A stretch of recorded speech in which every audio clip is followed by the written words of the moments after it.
Welcome to the Whitwam Wealth Real Estate Podcast. Today's episode is 2025 Wealthy Real Estate Investing. Welcome to the Whitwam Wealth Real Estate Podcast with Scott Whitwam, your blueprint to financial abundance. Settle in as we explore the mindset and methods for wealth building through real estate. Welcome back. I'm Scott Whitwam, and today we'll be talking about 2025 Wealthy Real Estate Investing. What I'd like to talk a little bit about is what 2025 is looking like, shaping up to be, some of the things that are going on in our market today on this podcast. I used to do a real estate investor update on a regular basis and always looking at the stats. In fact, it's in this industry, if you want to be successful, you really got to know what's going on in your marketplace. You know, if you're in the southern United States, it may be way different than it is in the Pacific Northwest, and we can't really treat all of the regions as if they're the same. Because real estate investing in any particular area can be affected by state and local ordinances, taxes, the dynamics of governance. Are people moving out? Are people moving in? So there's a lot of things that change and adjust for us in this marketplace. And so I brought some numbers. I don't do a lot of reading on the podcast, but I am going to go over some of the statistics that are out there for our real estate investors, so you can kind of get an idea. I was reading on one of the information collection sites that I use that the southern United States, so the Florida, Alabama, Georgia areas, maybe even up into the Carolinas, are actually doing really well right now in comparison to some of the other parts of the U.S. I'm located in the Southwest, in the Phoenix area, so we get a lot of information out of Southern California, Arizona, and Nevada. And for myself, for my team, we do most of our investing kind of here in the Southwest U.S., maybe down into Texas a bit, and some things are looking really good for us, I think, in 2025. For those, I was just talking with some people about, where we've come from the last couple of years when the market slowed down and the Fed really got aggressive with bringing interest rates up in about March, April, May of 2022, and how it started to put the brakes really on all sectors of the real estate industry. I mean, it hit construction, it hit new home builders, it hit retail, it hit rental properties. I mean, it hit the industrial sector, it hit the commercial sector, and then obviously, depending on where you're at in the U.S., it hit it a little bit differently. There's places that here around me where even during these last couple of years, the industrial has grown like crazy as chip manufacturing and technology manufacturing has moved some out of California and some from overseas into the area. Intel is building like crazy, microchip, and then TMC, they're all kind of locating operations in this area. So it was kind of an anomaly because when I talked to some of my investor friends in other areas, they were seeing something that was the opposite happening. We know that there has been a real exodus out of the state of California for people. So I think it was the first time since they started recording these statistics, California's population has actually decreased. Well, a lot of those people are moving all across the southern part of the United States, whether it's Nevada, Arizona, New Mexico, Texas, and then obviously down across Louisiana all the way into Florida. But also Idaho has been gaining a lot of population simply coming out of California, just because of the environment that is there for growth. Well, what it's done is it's created a situation where now as we come into 2025 and optimism is starting to increase. In fact, as consumer confidence is coming up, we've seen from the reports from the last couple weeks that finally some of the changes and implementation of some of the policy on the federal level are starting to have some trickle-down benefits, and we started to see inflation finally start to move back downward.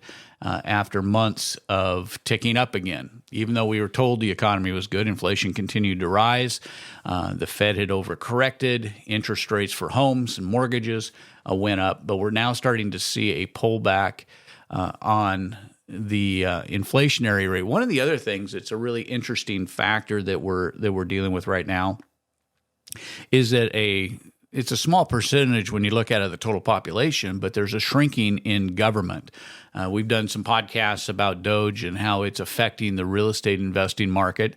But those changes that are happening at the federal level with shrinking the size of government and pulling back funds that had been approved to be spent will do a couple things. They're going to lower the inflation rate, and they're going to lower the demand on the taxation rate. They are going to create an environment, we're already seeing it, where with an increase in manufacturing, we've seen that already over $1 trillion in commitments from some of these larger chip and manufacturing companies, including the auto industry and some of these other industrials, have committed to building plants and manufacturing goods in the United States.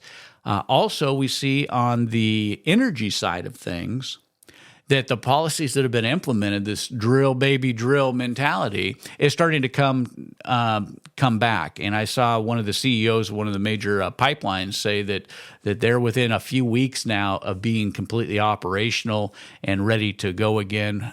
Whether we'll see some of the pipelines that were shut down in 2021 come back online as quickly, I don't know. But all of this means more energy production.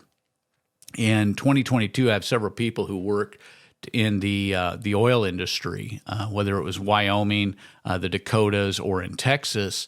And in 2021, by the end of 2021, first part of 2022, every one of them that I knew were no longer working in the oil fields, in the oil industry, making a couple $100,000 a year doing stuff in the oil field.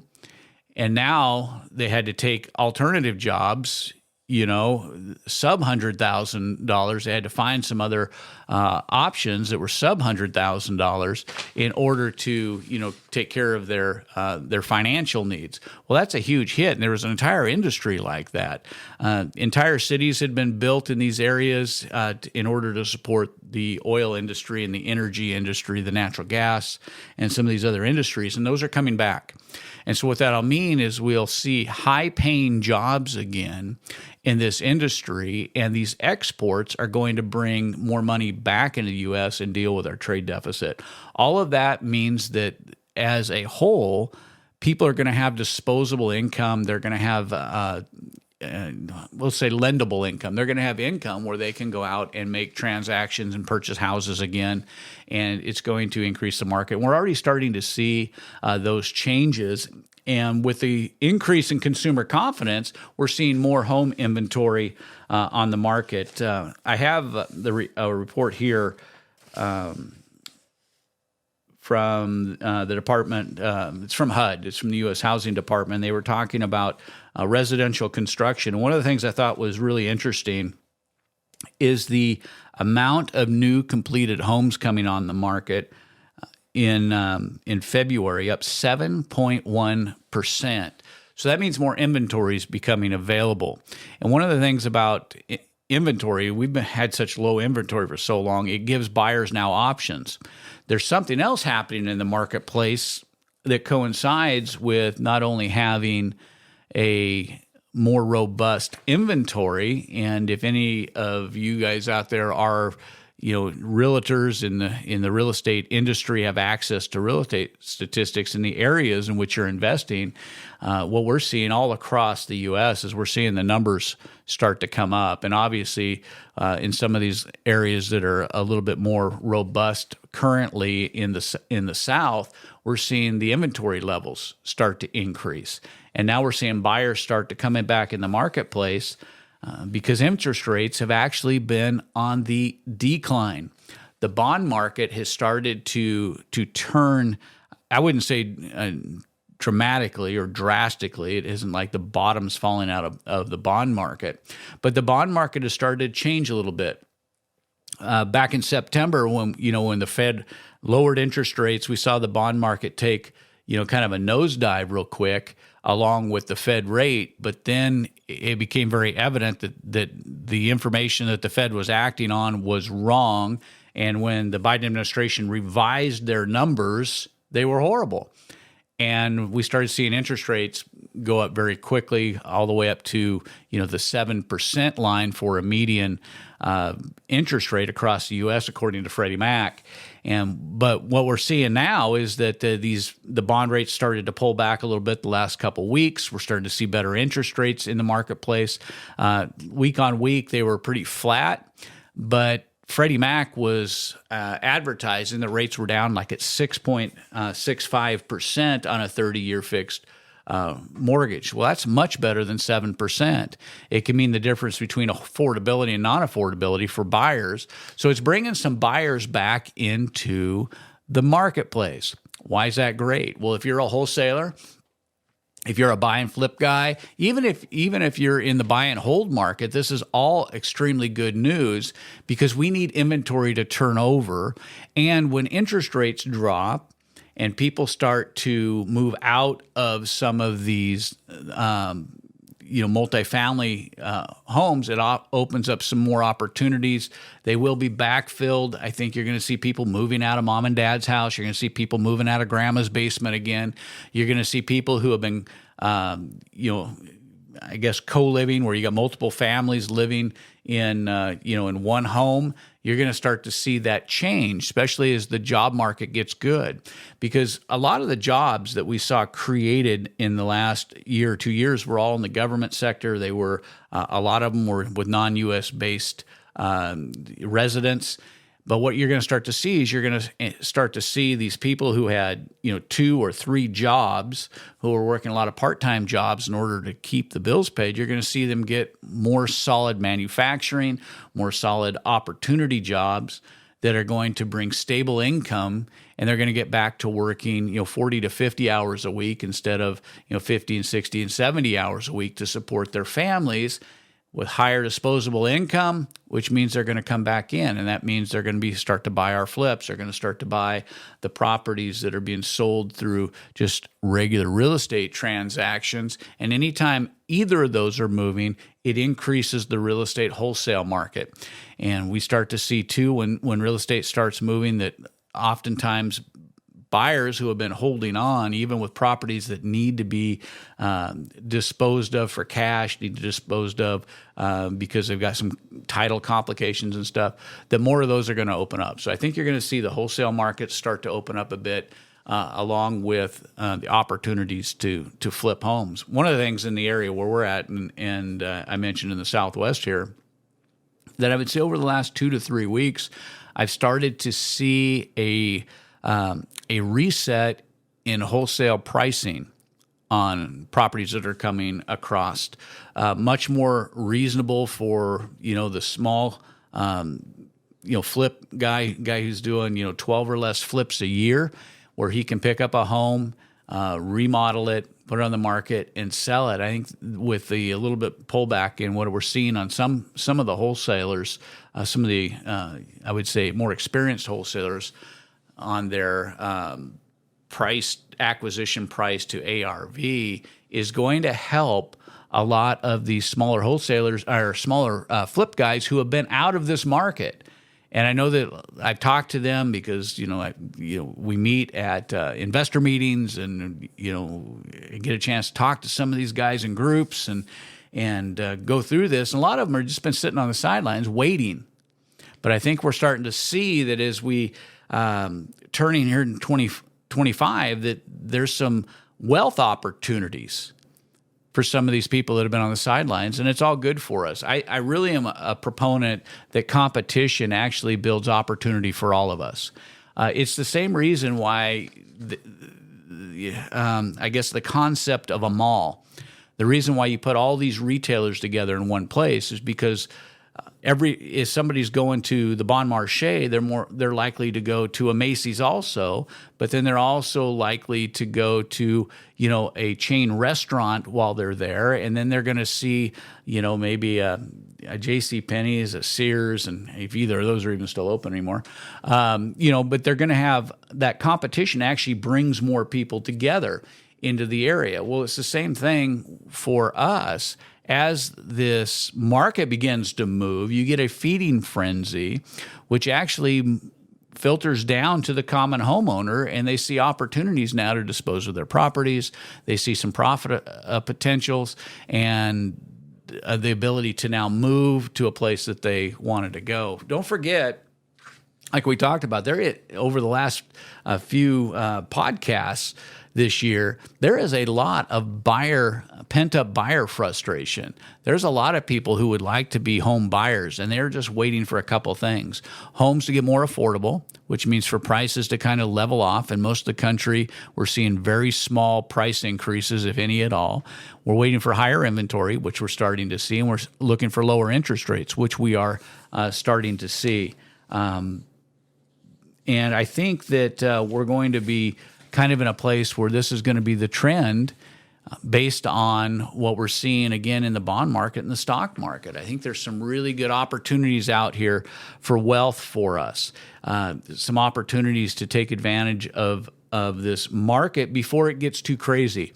And I was talking, I think it was on last week's podcast, about why it's important to do this now is because we don't want to be ahead of the wave. I didn't want to do this last October, November around the election, though we were still buying and acquiring properties.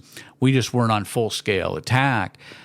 We wanted to wait until the wave crested a little further so that we could get in a good position to ride this wave. But I don't want to be late on this wave either. If you're late on the wave, and then it's going to be much tougher. I think by the time we get to the fall, if you're waiting until this fall, going, well, I think I'm going to wait another 6 months. You wait till this fall. I think that the competition for properties are going to be much stronger. I think that the information that was put out by the CEO or the CFO at National Association of Realtors has a pretty good look on this, and they said by the end of 2025 and into 2026, they are expecting there to be a very strong retail real estate market. Well, when we get into a really strong real estate retail market, it's going to be much more competition for us as investors, which is fine, but we want to take advantage of the market before we get to the heavy competition. Let's get some stuff in the pipeline. We're looking at trying to max out some of our opportunities, make sure my crews are all fully engaged, so that we can, on our side, we're going to wholesale the stuff that we can't do. And I really think that that's, where we can be. And that will make 2025 wealthy for real estate investing. If we take advantage and get busy now and don't just wait for, the market to be on the skyrocket and prices going up. I think we can take advantage of it over this next 6 months and be on the forefront of it. And I think that you'll be really happy if you live by your numbers and get there. Hey, I want to thank you for joining me on this episode of the Whitwam Wealth Real Estate Podcast. As always, I want to invite you to subscribe today and be part of our growing community. Feel free to leave us a review. I read them all. If you have any questions, we'd love to hear from you. You can always find the Whitwam Wealth Real Estate Podcast on Apple Podcasts, Spotify, iHeart Podcasts, YouTube, or wherever you enjoy listening to podcasts. And take a look at our previous episodes. You may find some very good information regarding real estate investing there. This is Scott Whitwam. Be sure to join me on our next episode of the Whitwam Wealth Real Estate Podcast, where we're wealth building through real estate.